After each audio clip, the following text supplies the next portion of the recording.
There is nothing more dangerous than a black man who is willing to sacrifice their blackness to be appreciated and acknowledged by the whiteness that they crave for.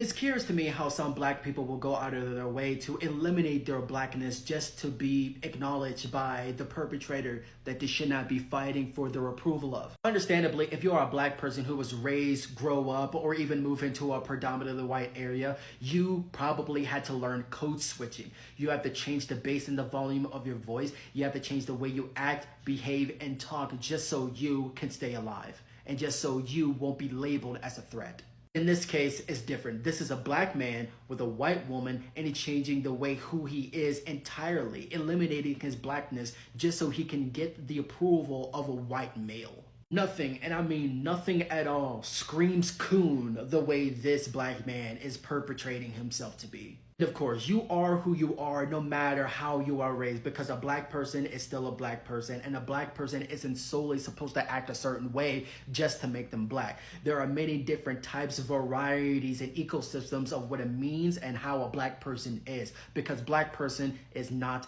a monolith. However, there is a term and condition when it comes to individuals of black people like this. That being said, my fellow brother, you shouldn't have to eliminate and erase or even hide the person you are just to seek or to gain the approval of a white man who potentially was never going to accept you in the first place.